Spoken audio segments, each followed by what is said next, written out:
সভাপতি, স্থানীয় বিধায়ক, মালদা জেলা তৃণমূল কংগ্রেসের সভাপতি সম্মানীয় আব্দুর রহিম বক্সি সহ উপস্থিত সকল নেতৃবৃন্দ, বিধায়কগণ থেকে শুরু করে পুরসভার চেয়ারম্যান যারা আছেন, জেলা পরিষদের সভাধিপতি সহ সহসভাধিপতি, পুরসভার চেয়ারম্যান, ভাইস চেয়ারম্যান, বিভিন্ন স্তরের নির্বাচিত জনপ্রতিনিধি, দলীয় পদাধিকারী, পঞ্চায়েত সমিতির সভাপতি, সদস্য, জেলা পরিষদ মেম্বার, গ্রাম পঞ্চায়েত সদস্য, প্রধান, উপপ্রধান সহ সর্বস্তরের সংগঠনের পদাধিকারী, ব্লক সভাপতি থেকে শুরু করে অঞ্চল সভাপতি, বুথের দায়িত্বে যারা রয়েছেন দলীয় পদাধিকারী, আমি সকলকে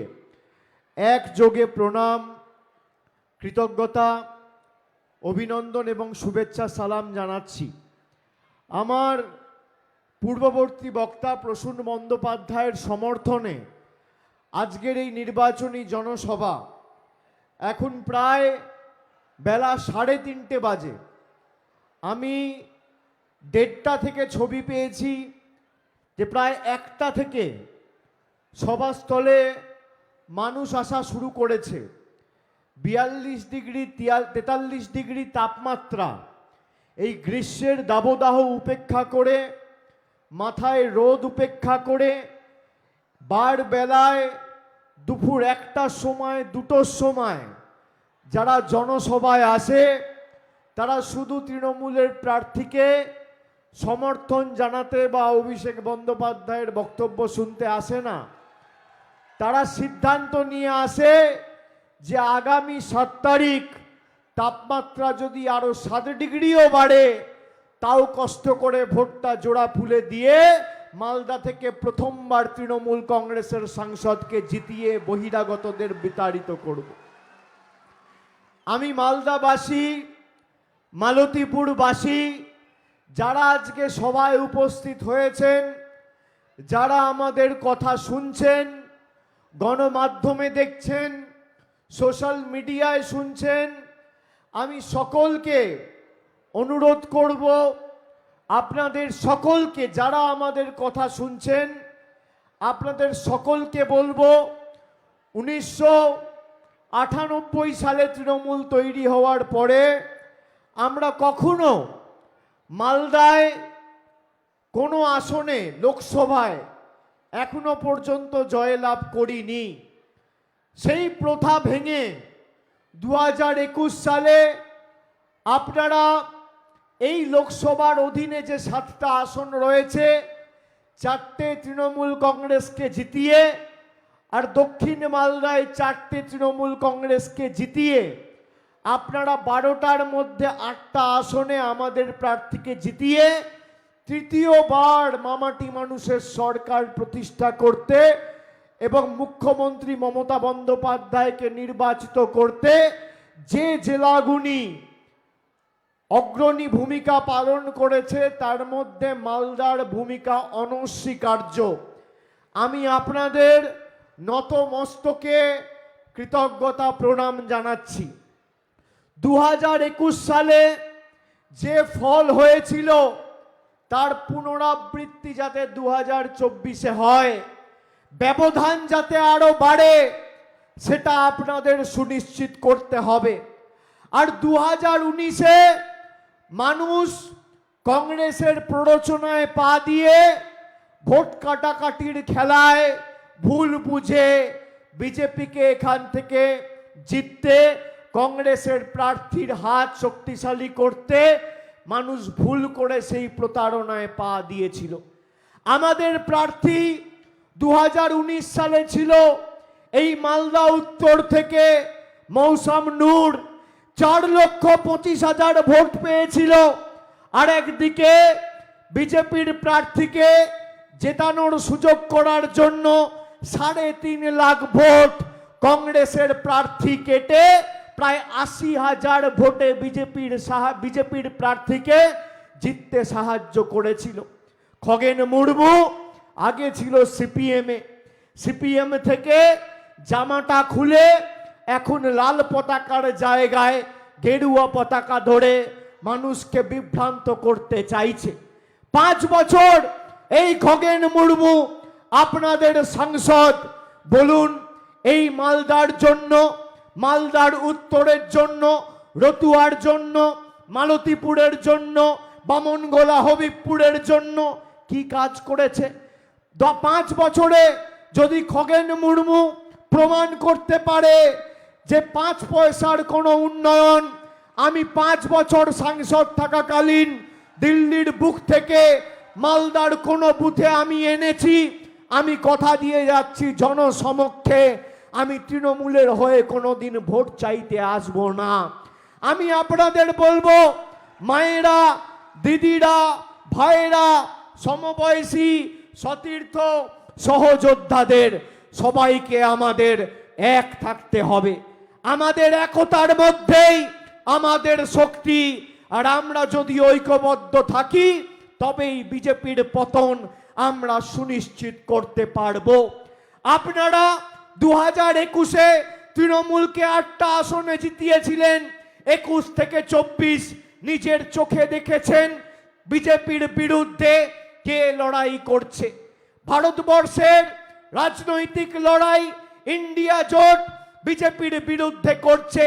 আমরা সকলে চেয়েছিলাম ইন্ডিয়া জোট বাংলায় হোক, কিন্তু কংগ্রেসের নেতা অধীর চৌধুরী এই ইন্ডিয়া জোটকে বাংলায় বাস্তবায়িত হতে দেয়নি বিজেপির হাত শক্তিশালী করবে বলে।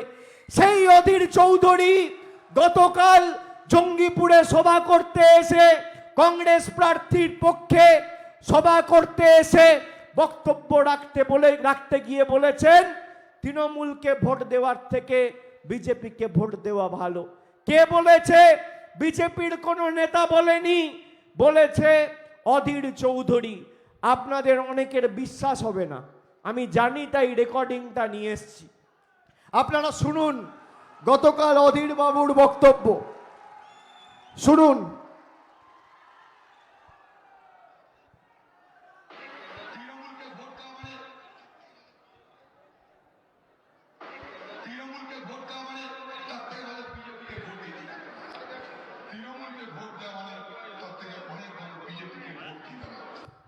কার গলা এটা?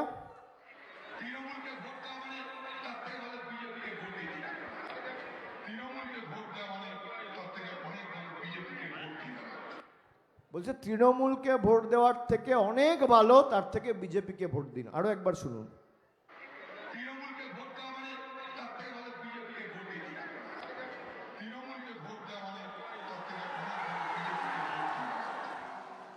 আপনারা বলুন ভাইরা, বিজেপির হাত এই মালদা মুর্শিদাবাদ জেলায় কারা শক্তিশালী করছে? কারা করছে? আর এই বিজেপি মোদী সরকারের বিরুদ্ধে, অমিত শাহ, যোগী আদিত্যনাথদের বিরুদ্ধে কে লড়াই করছে বাংলায়? কালকে অধীর চৌধুরীর বহরমপুর লোকসভায় উত্তরপ্রদেশের মুখ্যমন্ত্রী যোগী আদিত্যনাথ সভা করতে এসেছিলেন, একটা বাক্য ব্যয় করেনি অধীর বাবুর এগেনস্টে। তার কারণ চড়ে চড়ে মাসতুতো ভাই, চড়ে চড়ে মাসতুতো ভাই। যখন সিএ এনআরসি করেছিল, যখন করোনা হয়েছিল, একবারের জন্য কোনো কংগ্রেসের নেতাকে আপনি রাস্তায় নামতে দেখবেন না। 2021 সালে বাংলায় বিজেপি হেরে যাওয়ার পর গরিব মানুষকে বিজেপির কেন্দ্রীয় সরকার, জনবিরোধী গরিব বিরোধী সরকার, গরিব মানুষের 100 দিনের টাকা আটকে রেখেছিল। আমরা দিল্লিতে গেছি আন্দোলন করতে, একদিন অধীর চৌধুরী রাস্তায় নেমে বিজেপির নেতাদের বিরুদ্ধে কথা বলেনি, আমাদের আন্দোলনে একদিনও সামিল হয়নি। 2019 সালে দক্ষিণ মালদা, বহরমপুর দুটো লোকসভায় কংগ্রেসের প্রার্থী জিতেছিল। এদের দায়িত্ব, দায়বদ্ধতা, কর্তব্য নয় যে যারা আমাদের ভোট দিয়ে জিতিয়েছে তাদের স্বার্থে, তাদের অধিকারকে অগ্রাধিকার দিয়ে মানুষের জন্য আমরা দিল্লিতে যখন পড়ে থেকে যাতে মানুষের পক্ষে লড়াই করছি, 100 দিনের টাকা যাতে দিল্লির বুক থেকে লড়াই করে ছিনিয়ে আনতে পারি, ওদের উচিত ছিল না তৃণমূলের পাশে গিয়ে দাঁড়িয়ে বিজেপির বিরুদ্ধে লড়াইকে আরো সর্বাত্মক করার? করেনি। এরা খালি বিজেপির হাত শক্তিশালী করেছে। আজ থেকে 10 দিন আগে বিজেপির একজন কুচবিহারের নেত্রী বলেছে বিজেপি যদি বাংলায় ভালো ফল করে তাহলে বাংলায় লক্ষ্মীর ভান্ডার বন্ধ হয়ে যাবে। মায়েরা, দিদিরা, বৌদিরা যারা এসছেন আপনারা বলুন তো, আপনারা চান লক্ষ্মীর ভান্ডার বন্ধ হোক? চান? এটার রেকর্ডিং আমার কাছে রয়েছে, আপনারা শুনুন আরেকবার। অধীর চৌধুরীর রেকর্ডিং যেমন শোনালাম, বিজেপির নেত্রী কুচবিহারের কি বলেছে আজ থেকে 15 দিন আগে শুনুন। এই লক্ষ্মীর ভান্ডার আর বেশি দিন চলবে না, এই লক্ষ্মীর ভান্ডার আর বেশি দিন চলবে না, আর বেশি দিন চলবে না, এই লক্ষ্মীর ভান্ডার আর বেশি দিন চলবে না। আগামী 3 মাসের মধ্যে বন্ধ হবে, আগামী 3 মাসের মধ্যে বন্ধ হবে। আরো একবার চালাচ্ছি, আবার শুনুন। এই লক্ষ্মীর ভান্ডার আর বেশি দিন চলবে না, এই লক্ষ্মীর ভান্ডার আর বেশি দিন চলবে না, আর বেশি দিন চলবে না, এই লক্ষ্মীর ভান্ডার আর বেশি দিন চলবে না। আগামী 3 মাসের মধ্যে বন্ধ হবে, আগামী 3 মাসের মধ্যে বন্ধ হবে। শুনলেন? শুনলেন? সবার দেখুন মুখ ছোট হয়ে গেছে, সবার হাসি হাসি মুখ ছিল, যেই চালালাম এটা সবার মুখ ছোট হয়ে গেছে। এটা কে বলেছে জানেন? বিজেপির কুচবিহারের নেত্রী, জেলা কমিটির সহ সভাপতি, রাজ্য নেতৃত্বকে বসিয়ে বলেছে। আজ থেকে 15 দিন আগে অধীরবাবুকে দেখেছেন একটা সাংবাদিক বৈঠক করে বিবৃতি দিতে, প্রতিবাদ করতে। আপনারা চান মায়েরা আপনার লক্ষ্মীর ভান্ডার বন্ধ হোক? এই মালদা থেকে ভোট কাটাকাটি করে, বাংলায় কথা আছে না, নিজের নাক কেটে অন্যের যাত্রা ভঙ্গ করা। 2019 সালে এখানে কংগ্রেস নিজের নাক কেটে তৃণমূলের যাত্রা ভঙ্গ করেছিল, বিজেপির হাত শক্তিশালী করেছিল। এই ভুলের যাতে পুনরাবৃত্তি না হয়, এই মালতীপুর বিধানসভা থেকে 65,000 ভোট পেয়েছিল কংগ্রেস, আর তৃণমূল ভোট পেয়েছিল 54,000। লাভ কার হলো? বিজেপির। এবার যেন মালতীপুর বিধানসভা থেকে তৃণমূল 1.5 লক্ষ ভোট পায়, আপনাদের সুনিশ্চিত করতে হবে। আর মায়েরা শুনুন, মায়েরা শুনুন, আপনাদের মুখ ছোট হয়ে গেছে যে লক্ষ্মীর ভান্ডার বন্ধ করে দেবে বিজেপি। যেমন 100 দিনের টাকা বন্ধ করেছে, যেমন আবাস বন্ধ করেছে, ঠিক তেমন হয়তো লক্ষ্মীর ভান্ডার বন্ধ করে দেবে। আপনারা খালি আমায় কথা দিন তো, আগামী 7 তারিখ গরম পড়লেও লাইনে দাঁড়িয়ে তৃণমূলকে ভোটটা দিয়ে তৃণমূলের হাত শক্তিশালী করবেন তো? কথা দিন, সবাই হাত তুলে কথা দিন। আর আমি আপনাকে কথা দিচ্ছি, যতদিন আমাদের তৃণমূলের সরকার এই বাংলায় আছে, ভারতবর্ষের প্রধানমন্ত্রী, রাষ্ট্রপতিও যদি চায় আপনার লক্ষ্মীর ভান্ডার স্পর্শ করতে পারবে না। যতদিন তৃণমূল আছে আপনার লক্ষ্মীর ভান্ডার আপনি পাবেন। কাউকে আমরা স্পর্শ করতে দেবো না। বিজেপির যত বড় নেতা হোক, যত বড় কংগ্রেসের নেতা হোক, আপনার লক্ষ্মীর ভান্ডার মাসের 1 তারিখ 2 তারিখ প্রতি মাসে আপনি যেভাবে পাচ্ছেন, যতদিন বাংলায় মামাটি মানুষের সরকার আছে আর আমরা আছি, আমাদের গ্যারেন্টি প্রতি মাসের শুরুতে আপনি লক্ষ্মীর ভান্ডার পাবেন। কোনো চিন্তা করবেন না, এটা আমাদের গ্যারেন্টি। আপনি খালি দেখুন যে আপনার অধিকারের স্বার্থে কে লড়ছে। এই মালদা জেলায় দীর্ঘদিন ধরে আপনারা সিপিএম এর সাংসদকে সুযোগ দিয়েছেন, কংগ্রেসের সাংসদকে সুযোগ দিয়েছেন, পরবর্তীকালে সিপিএম থেকে যাওয়া খগেন মুর্মুকেও 5 বছর সুযোগ দিয়েছে। আপনি আমাকে যদি দেখান যে 5 বছরে খগেন মুর্মু একটা বুথে কেন্দ্র থেকে কোনো একজন কেন্দ্রীয় মন্ত্রীকে নিয়ে এসে সাধারণ মানুষের উন্নয়নের স্বার্থে একটা পর্যালোচনা বৈঠক করেছে, আমি রাজনীতি ছেড়ে দেব। আপনি দেখাতে পারবেন না। আমরা দুয়ারে সরকার করেছি, প্রতি 2 মাস অন্তর অন্তর কথা দিয়ে কথা রেখেছি। আজকে দেখুন, যারা আছে দিনের স্বপ্ন দেখিয়ে ভারতবর্ষে ক্ষমতায় এসেছিল, আজকে প্রধানমন্ত্রী কি ভাষায় তার বক্তব্য রাখছেন আপনারা শুনেছেন তার কথা? বলছে যারা মাছ খায় তারা দেশ বিরোধী। হিন্দু মুসলমানের মধ্যে ধারাবাহিকভাবে ইচ্ছাকৃতভাবে ঘৃণা, বিদ্বেষ, বৈষম্য তৈরি করা। আর আমরা বিশ্বাস করি বৈচিত্র্যের মধ্যে একতার মূল মন্ত্রে। নানা ভাষা, নানা মত, নানা পরিধান, বিবিধের মাঝে দেখো মিলন মহান। আমরা গণতন্ত্রে মানুষের ক্ষমতায় বিশ্বাস করি। আমি নবজোয়ারে যখন প্রায় 2 মাস 60 দিন রাস্তায় ছিলাম, আমাকে কত মা, দিদি, বৌদি রাস্তায় শঙ্খধ্বনি, উলুধ্বনি, আশীর্বাদ, দোয়া দেওয়ার সময় আমাকে বলেছিল, বাবা 500 টাকায় লক্ষ্মীর ভাণ্ডারে আর সংসার চলছে না। জিনিসপত্রের দাম, চাল, ডাল, গম, আটা, তেল, জিনিসপত্রের শাক সবজির দাম এত বেড়ে গেছে যে প্রতি মাসে 500 টাকায় আর লক্ষ্মীর ভাণ্ডারে বাড়ি চলছে না। বাবা, দিদিকে বলো না একটু বাড়াবে। আমি বলেছিলাম, মা আপনি আপনার অধিকারটাকে সামনে রেখে লড়াই করুন। আমার যতটুকু সামর্থ্য, এখতিয়ার, ক্ষমতা রয়েছে, আপনি যাতে আগামী দিন লক্ষ্মীর ভাণ্ডার পান এবং লক্ষ্মীর ভাণ্ডার বাড়ে তার ব্যবস্থা আমি করব। আপনারা বলুন, মে মাসে কথা দিয়েছিলাম, আজকে এপ্রিল মাসের 1 তারিখে যারা মাসে 500 টাকার বছরে 6000 টাকা লক্ষ্মীর ভাণ্ডার পেতেন, তারা 1 এপ্রিল থেকে এখন মাসে আর 500 নয়, মাসে 1000 আর বছরে 12,000 টাকা পাচ্ছেন।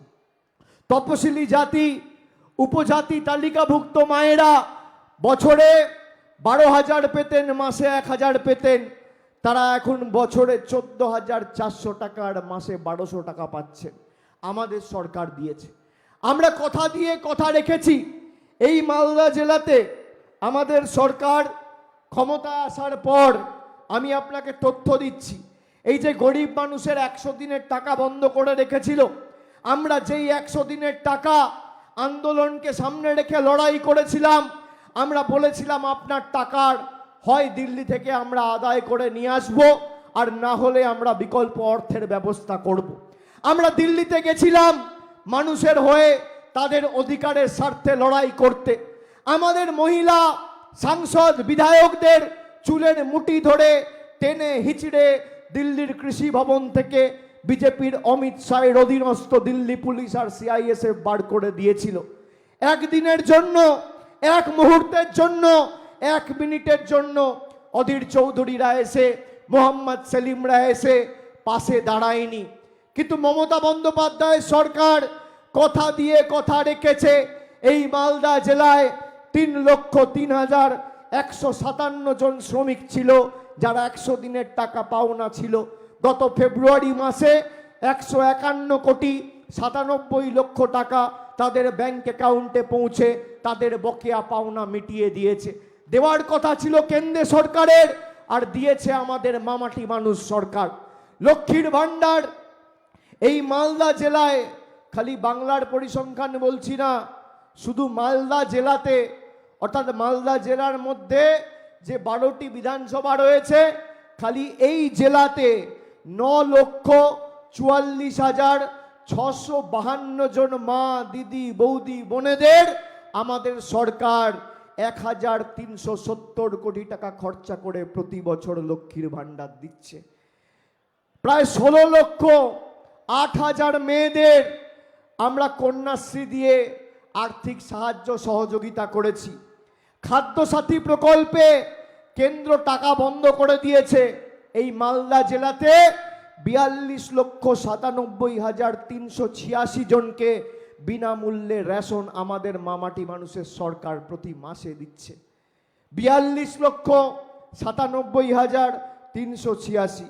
মাইনরিটি স্কলারশিপ অর্থাৎ ঐক্যশ্রী স্কলারশিপে 39,62,292 জনকে 809,76,00,000 টাকা খরচ করে মাইনরিটি স্কলারশিপ দিয়েছে। আপনি খগেন মুর্মুকে বলুন তো, অভিষেক বন্দ্যোপাধ্যায় হিসাব দিয়ে গেল, ওনাকে বলুন 5 বছরের হিসাব দাও।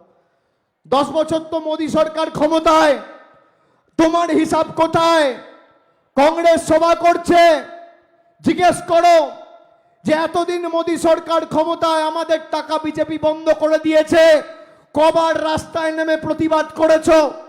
একবারও এদেরকে অনুবীক্ষণ যন্ত্র দিয়ে খুঁজে পাওয়া যায়নি। আপনার সুখে, আপনার আনন্দে হয়তো আপনি তৃণমূলকে পাবেন না, কিন্তু আপনার দুঃখে আর বিপদে তৃণমূল কংগ্রেস ছিল, আছে আর আগামী দিন থাকবে। আমি কথা দিয়ে যাচ্ছি, তৃণমূলের এটাই রাজনৈতিক দর্শন। আমরা কথা দিয়ে কথা রাখি। আমরা বলেছিলাম Kanyashree, student credit card, Khadyasathi, Swasthyasathi, Lakshmir Bhandar এই প্রকল্পগুলো বাস্তবায়িত করে দেখাবো। অন্যদিকে বিজেপি বলেছিল আচ্ছে দিন আসবে, সবাই 15 লক্ষ টাকা পাবে। কেউ পেয়েছেন? উত্তর হচ্ছে না। বলেছিল বছরে 2 কোটি চাকরি হবে। কোন মালদায় একটা বুথে আমাকে দেখান খগেন মুর্মু কোন যুবক যুবতীর হাতে একটা কর্মসংস্থানের নিয়োগপত্র তুলে দিয়েছে বিগত 5 বছরে? আমি আপনাদের কাছে তৃণমূলের হয়ে ভোট চাইতে আসবো না, দেখাতে পারবেন না। এদের খালি কাজই হচ্ছে মানুষের মধ্যে বিভাজন, বৈষম্য তৈরি করে, বাংলাকে অশান্ত করে, দাঙ্গা লাগিয়ে নিজেদের রাজনৈতিক স্বার্থ চরিতার্থ করা। আগামী 7 তারিখ শুধুমাত্র তৃণমূলের প্রার্থী প্রসূন বন্দ্যোপাধ্যায়কে জেতানোর ভোট নয়, এই ভোট বিজেপিকে উচিত শিক্ষা দেওয়ার ভোট, প্রতিবাদের ভোট, প্রতিশোধের ভোট, প্রতিরোধের ভোট। যারা 5 বছর আগে আমাদের মিথ্যে প্রতিশ্রুতি দিয়ে আমাদের আবেগের সাথে ছিনিমিনি খেলে নিজেদের স্বার্থ চরিতার্থ করেছে, তারা যে ভাষায় বোঝে তাদেরকে সে ভাষায় জবাব দেওয়ার ভোট। আপনারা জানেন একমাত্র তৃণমূল কংগ্রেস একমাত্র রাজনৈতিক দল যারা এই বিজেপির কাছে বশ্যতা স্বীকার করেনি। আমার বিরুদ্ধে কিভাবে এরা 5 বছর ধরে এজেন্সি লাগিয়ে রেখে দিয়েছে, তৃণমূলের একাধিক নেতাকে অনৈতিকভাবে গ্রেপ্তার করে বছরের পর বছর জেলে ঢুকিয়ে রেখে দিয়েছে। আর এই অধীর চৌধুরীর সারদায় নাম থাকার পরেও একটা নোটিশ পর্যন্ত ইডি সিবিআই দেয়নি। সেটিংয়ের তথ্য আমরা করছি না, মানুষ আজকে বুঝতে পেরেছে যে সিপিএম কংগ্রেস বাংলায় যারা রাজনীতি করছে, বিরোধী পক্ষের সিপিএম কংগ্রেসের নেতারা আজকে বিজেপির বি টিম হয়ে বাংলায় কাজ করে মানুষকে বিভ্রান্ত করার চেষ্টা করছে। আজকে আপনারা ভাবুন 2019 সালে যদি 3.5 লাখ ভোট কংগ্রেস না কাটত, তাহলে এই মালদা উত্তরে 80,000-এ খগেন মুর্মু জিতত না, 3 লাখ ভোটে মৌসম নূর জিতত। আর আমাদের দাবি আমরা দিল্লির বুকে আরো জোরালো করে বলতে পারতাম, সেটা করতে দেয়নি। তাই ভুল থেকে আমাদের শিক্ষা নিয়ে যাতে এর পুনরাবৃত্তি না হয় সেটা সুনিশ্চিত করতে হবে। একমাত্র রাজনৈতিক দল যে দিল্লির স্বৈরাচারী অত্যাচারীদের কাছে বশ্যতা স্বীকার করেনি, আমরা এদের কাছে মেরুদণ্ড বিক্রি করিনি, আমার বাবা মাকে পর্যন্ত এরা ছাড়েনি। বলুন ভাইয়েরা, আমি আত্মসমর্পণ করেছি, আমি এদের কাছে মাথা নত করেছি, শরীরের শেষ রক্তবিন্দু পর্যন্ত লড়াই করব, যতদিন দেহে প্রাণ আছে লড়াই করব, আর যতদিন শরীরে রক্ত আছে গলা কেটে দিলেও জয় বাংলা বেরোবে। এদের কাছে বশ্যতা স্বীকার আমরা করব না, আমরা অন্য ধাতুতে তৈরি। আমি আপনাকে বলছি, ভারতবর্ষে ইন্ডিয়া জোটের ভবিষ্যৎ নির্ভর করছে বাংলায় তৃণমূল কংগ্রেস কত শক্তিশালী হয়। আপনারা মালদা জেলা থেকে তৃণমূলের পক্ষে এবার 2-0 করবেন, 2টো আসনই তৃণমূলকে দেবেন। আর আমি আপনাদের বলছি, আমি চোখে মুখে দেখলে মানুষের, আমি রাজনৈতিক কর্মী, আমি মানুষের মুখের ভাষা পড়তে জানি। আমি প্রায় 2-2.5 মাস ধরে সভা সমিতি করছি রাস্তায়। আমি আপনাদের বলছি, পরিবর্তন কেন্দ্র সরকারের শুধু সময়ের অপেক্ষা, এবং তৃণমূল কংগ্রেসকে জেতাবেন। আর এই স্বৈরাচারী সাম্প্রদায়িক বিভেদগামী শক্তির অবসান, পতন আগামী দিন সময়ের অপেক্ষা। এবং 4 তারিখ ভারতবর্ষের মাটিতে ধর্মনিরপেক্ষ, প্রগতিশীল, গণতান্ত্রিক, সংবেদনশীল সরকার তৈরি হবে, এবং সেই সরকারের অগ্রণী ভূমিকা এবং চালিকা শক্তি যাতে বাংলার মানুষ থাকে, এবার মালদার মায়েদের, ভাইদের, বোনেদের, দিদিদের সেটা সুনিশ্চিত করতে হবে। আপনারা এত রাজনৈতিক দলেদের সুযোগ দিয়েছেন, কি করেছে? কিচ্ছু করেনি। আমি আপনাদের বলছি, আজকে আপনারা বলুন তো, মূল্যবৃদ্ধির এই সময়কালে 10 বছর আগে একটা ডিমের দাম ছিল 3 টাকা, আজকে একটা ডিমের দাম 7 টাকা। পেট্রোল ছিল 50 টাকা লিটার, আজকে পেট্রোল 100 টাকা লিটার। ডিজেল ছিল 40 টাকা লিটার, আজকে ডিজেল 92 টাকা লিটার। রান্নার গ্যাস ছিল 400 টাকা, আজকে রান্নার গ্যাস 1100 টাকা। সর্ষের তেল 50 টাকা 55 টাকা লিটার, সেখান থেকে আজকে সর্ষের তেল 160 টাকা 70 টাকা 80 টাকা। মুগ মুসুরের ডাল ছিল 50 টাকা 60 টাকা, আজকে মুগ মুসুরের ডালের দাম কত? 160 টাকা 70 টাকা 80 টাকা। চা বানাবেন, চা পাতা ছিল 110 টাকা কেজি, আজকে চা পাতার দাম 280 টাকা কেজি। কেরোসিন তেল ছিল 17 টাকা লিটার, আজকে কেরোসিনের দাম প্রায় 75 টাকা লিটার। রসুন ছিল 70 টাকা কেজি, আজকে রসুনের দাম 435 টাকা কেজি। পাতিলেবু 175 টাকা কেজি। আপনি ভাবতে পারছেন দেশটা কোথায় গেছে? বিজেপি নিজের সংকল্পপত্রে বলছে ওয়ান নেশন ওয়ান ইলেকশন, মানে এই নির্বাচনের পর যদি বিজেপি ক্ষমতায় আসে তাহলে হতে পারে এই নির্বাচনই আপনার জীবনের শেষ নির্বাচন, তারপর এরা নির্বাচন করতে দেবে না। 5 বছরে খালি একবার মানুষকে ভোট দেওয়ার সুযোগ দেবে। আর এখন আপনারা ভোট দেওয়ার কবার সুযোগ পাচ্ছেন? পঞ্চায়েতে 3টে ভোট দেন, জেলা পরিষদে একটা, সমিতিতে একটা, গ্রাম পঞ্চায়েতে একটা, 3টে ভোট। বিধানসভায় একটা দেন, লোকসভায় একটা দেন, মানে 5টা ভোট। ধরুন 19 থেকে 24, 2019 থেকে 2024, আপনি 2019-এ লোকসভায় ভোট দিয়েছেন, 21-এ বিধানসভায় দিয়েছেন, 23-এ পঞ্চায়েতে দিয়েছেন, আবার 24-এ লোকসভায় দেবেন, মানে 5 বছরে 4 বার ভোট দিচ্ছেন। বিজেপি বলছে না, আমরা মানুষের সেই অধিকার কেড়ে নেব। আপনি 5 বছরে খালি একবার ভোট দেওয়ার সুযোগ পাবেন, এই ভোটের পর যদি বিজেপি জেতে। আপনারা ভাবুন, এরা বলছে যারা মাছ খায় তারা দেশ বিরোধী, মানে আমরা কি খাবো, কি পড়বো, কোথায় থাকবো ঠিক করবে বিজেপি, ঠিক করবে কেন্দ্রের সরকার। যোগী আদিত্যনাথ, যার রাজত্বে উত্তরপ্রদেশে উন্নাও, হাতরাস, লখিমপুর খেড়ির মতো ঘটনা ঘটেছে, তাদের কাছে আমাদের শিখতে হবে আইন শৃঙ্খলা রাজ্য কি করে চালায়। দেশের সবথেকে ব্যর্থ আর সাম্প্রদায়িক মুখ্যমন্ত্রীর নাম হচ্ছে যোগী আদিত্যনাথ। আর সেই যোগী আদিত্যনাথকে আমি বলবো যে আপনি বাংলায় আসার আগে একটু পড়াশোনা করে আসবেন। আপনি যে স্বরাষ্ট্রমন্ত্রীর টিকি ধরে রাজনীতি করেন, সেই স্বরাষ্ট্রমন্ত্রী অমিত শাহর অধীনস্থ NCRB, national crime record bureau, তার তথ্য বলছে ভারতবর্ষের মধ্যে সবথেকে সুরক্ষিত শহরের নাম হচ্ছে কলকাতা। কোথায়? বাংলায়। আর আপনাদের কাছে আমাদের শিখতে হবে। কালকে বিজেপির তদানীন্তন প্রাক্তন সর্বভারতীয় সভাপতি এবং বর্তমান স্বরাষ্ট্রমন্ত্রী, তিনি বলেছেন आप लोग अभिषेक को मुख्यमंत्री बनाना चाहते हैं क्या? মানুষকে জিজ্ঞেস করেছে।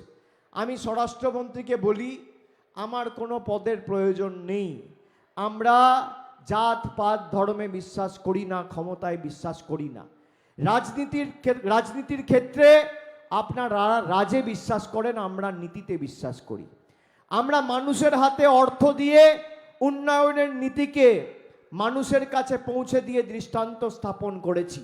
আর আপনারা এজেন্সি দিয়ে রাজ করে দেশে সর্বনাশ নামিয়ে এনেছেন। গরিবকে লাঞ্ছিত, বঞ্চিত, অত্যাচারিত, শোষিত করে রেখে নিজেদের রাজত্ব কায়েম করেছেন। ক্ষমতা কুক্ষিগত করে রাখার জন্য ভারতবর্ষের সংবিধানও আজকে পাল্টাতে চাইছেন। আমার কোনো পদ লাগে না, আমি মানুষের কাজ করি, আমি সর্বক্ষণের মানুষের কর্মী।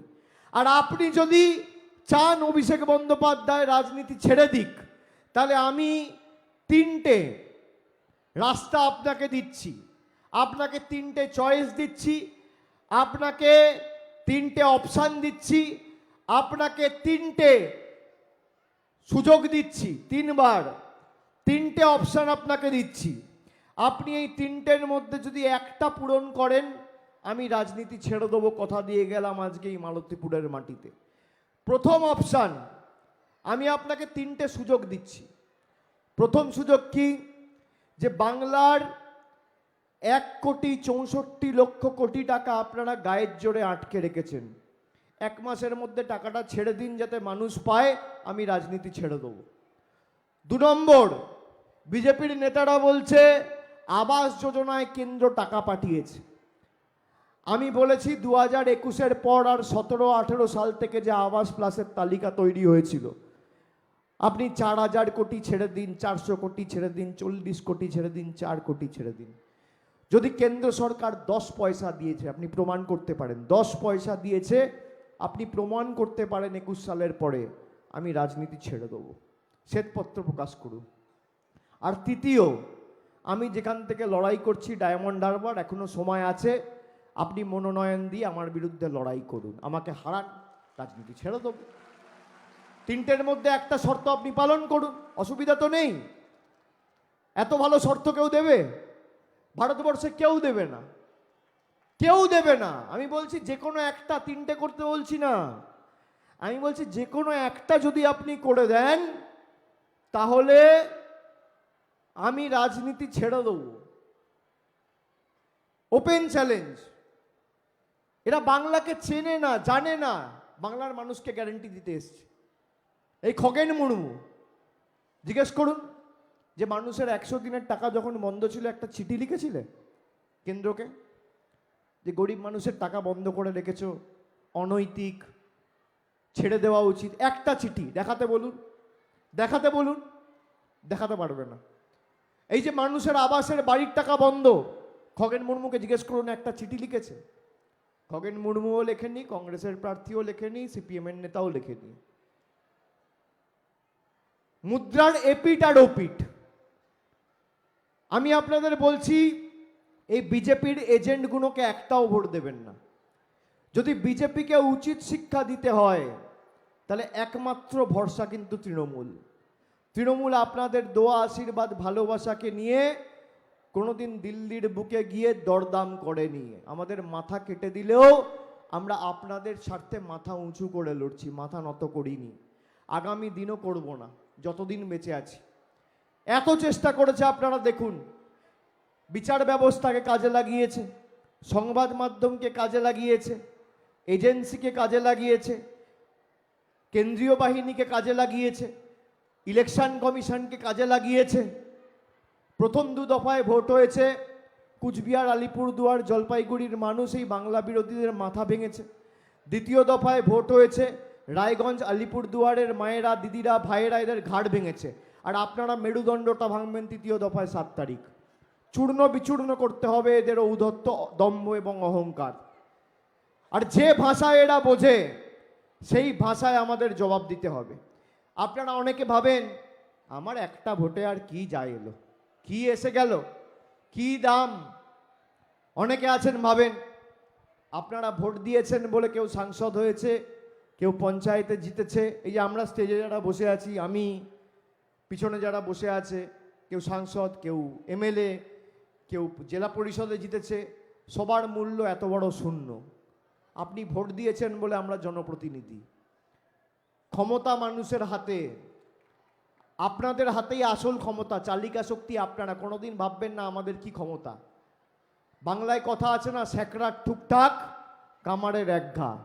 আপনি সেই এক ঘা মারার সুযোগ পাচ্ছেন আগামী 7 তারিখ। কষ্ট হলেও লাইনে দাঁড়িয়ে ভোটটা দেবেন, এবং জায়গায় জায়গায় গিয়ে এই যে কংগ্রেসের নেতা বলছে বিজেপিকে ভোট দাও, বিজেপির নেতা তো বলবেই বিজেপিকে ভোট দাও, স্বাভাবিক।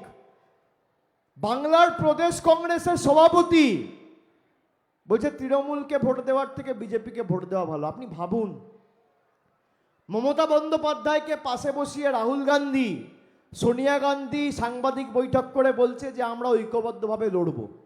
আর সেই দিনকে অধীর চৌধুরী সাংবাদিক বৈঠক করে বাংলা থেকে মমতা ব্যানার্জি আর তৃণমূলের বাব্যাপান্ত করছে। আপনি বলুন বিজেপির বিরুদ্ধে কে লড়ছে মায়েরা? একবার জোরে বলুন, কে লড়ছে? হাত তুলে বলুন কে লড়ছে? বিজেপিকে উচিত শিক্ষা কে দিতে পারে? কেন্দ্রের জনবিরোধী সরকারকে বাংলা থেকে উচিত শিক্ষা দিয়ে উৎখাত করতে কে পারে? আপনার লক্ষ্মীর ভান্ডার যারা বন্ধ করবে বলেছে, বাংলায় তাদের জামানত বাজেয়াপ্ত কে করতে পারে? তাহলে বিজেপিকে হাঁটাতে গেলে, সরাতে গেলে, পরাজিত করতে গেলে কাকে ভোট দেবেন, কার হাত শক্তিশালী করবেন? একবার তো আপনারা দেখেছিলেন 2019-এ কি হয়েছে। আমি আপনাকে বলছি, আমি ভবিষ্যৎবাণী করি না, আবার যদি ভোট কাটাকাটি হয় আখেরে লাভ বিজেপির। মালদা দক্ষিণেও একই জিনিস হবে, মালদা উত্তরেও একই জিনিস হবে। আর আপনারা যদি ঐক্যবদ্ধ হয়ে বিজেপি বিরোধী যারা বিজেপির বঞ্চনা, লাঞ্ছনা, অত্যাচারের বিরুদ্ধে সরব হয়ে নিজের অধিকারের স্বার্থে লড়াই করছেন, তারা যদি বিজেপিকে আগামী দিন উচিত শিক্ষা দিতে চান, তাহলে তৃণমূলের হাত যদি শক্তিশালী করেন, রেজাল্ট বেরোবে, দেখবেন তৃণমূল এক একটা আসন মালদা থেকে 3 লাখ ভোটে জিতছে। কিন্তু আপনাদের ঐক্যবদ্ধ থাকতে হবে। বাকিটা তো আমরা বুঝে নেব, আমরা তো লড়ছি। 2021-এর পর মমতা ব্যানার্জি মুখ্যমন্ত্রী হলো, সঙ্গে সঙ্গে 10 দিনের মধ্যে কেন্দ্র সরকার তার মুখ্য সচিবকে দিল্লিতে অ্যাটাচ করে দিল যাতে কাজ করতে না পারে। গত 3 বছরে বিচার ব্যবস্থার একাংশকে কাজে লাগিয়ে 40টা কেসে পৃথকভাবে আলাদা আলাদা করে সিবিআই আর ইডি এনকোয়ারি দিয়েছে। আপনারা দেখেছেন কিভাবে বাংলার মানুষকে এরা অপমানিত করেছে এবং কিভাবে এরা বাংলার বিরুদ্ধে চক্রান্ত করেছে, প্রমাণ সহ আগামী দিন আপনাদের সামনে নিয়ে আসবো, আমি কথা দিচ্ছি। আমি তথ্য পরিসংখ্যান সামনে রেখে কথা বলার ছেলে, আমি হাওয়ায় কথা বলি না। আমি খালি আপনাদের অনুরোধ করব, আর 5টা দিন, আজকে 1 তারিখ হয়ে গেল, 2, 3, 4, 5, 6, 5 দিন পেরোবে, 6 দিনের মাথায় ভোট। কষ্ট হলেও গরমে নিজের ভোট নিজেকে দিতে হবে। আর জোড়া ফুলে ভোট দেওয়া মানে আগামী দিন দিল্লিতে ভূমিকম্প হওয়া, এটা মাথায় রাখবেন। 4 তারিখ যখন ভোট বাক্স খুলবে, এই পদ্ম ফুলের নেতারা আর পদ্ম ফুলের হাত শক্তিশালী করা বিজেপির এই মালদা আর মুর্শিদাবাদের এজেন্টরা যেন চোখে সর্ষে ফুল দেখে, এটা আপনাদের সুনিশ্চিত করতে হবে সবাইকে। এটার বিসর্জন সুনিশ্চিত করতে হবে। বিজেপির বিসর্জন হবে তো মালদা থেকে? খগেন মুর্মুর বিসর্জন হবে তো? কি হবে কি হবে না? বিজেপির এজেন্টদের বিসর্জন হবে? তৃণমূল মালদায় জিতবে? প্রসূন বন্দ্যোপাধ্যায় জিতবে? কি জিতবে তো? বাংলা বিরোধীদের বিসর্জন হবে। যারা আপনার লক্ষ্মীর ভান্ডার বন্ধ করতে চায় তাদের বিসর্জন হবে। যারা আমাদের আবাসের টাকা বন্ধ করে রেখেছে তাদের বিসর্জন হবে।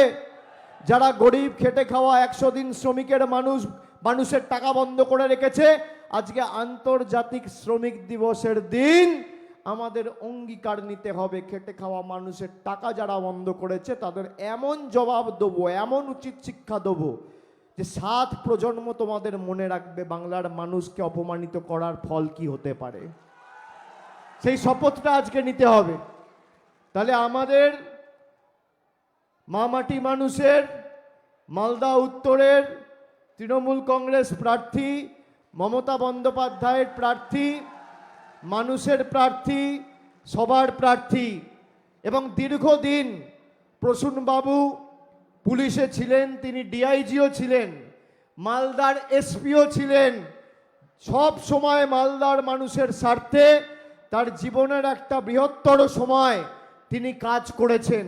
আগামী দিন এই লোকটিকে সাংসদ করে আপনারা পাঠান, বিজেপিকে কি করে লেজে গোবরে করতে হয় সেই দায়িত্ব দায়ভারটা আমি আমার নিজের কাঁধে এখান থেকে তুলে নিয়ে যাচ্ছি। সকলকে আরেকবার ধন্যবাদ, কৃতজ্ঞতা, প্রণাম, সালাম, অভিনন্দন জানিয়ে আমার বক্তব্য এখানেই শেষ করলাম। ভালো থাকবেন, সুস্থ থাকবেন। জোরে বলুন জয় বাংলা। জোরে, দিল্লিতে যেন ভূমিকম্প হয়, জয় বাংলা। যারা হেলিপ্যাডে আছেন, জয় বাংলা, জয় বাংলা, জয় বাংলা, জয় বাংলা, জয় বাংলা, জয় বাংলা, জয় বাংলা, জয় বাংলা, জয় বাংলা, জয় বাংলা, জয় বাংলা, জয় বাংলা, জয় বাংলা, জয় বাংলা, জয় হিন্দ, জয় হিন্দ, জয় হিন্দ, বন্দে মাতরম, বন্দে মাতরম, জয় বাংলা। অনেক অনেক ধন্যবাদ, নমস্কার।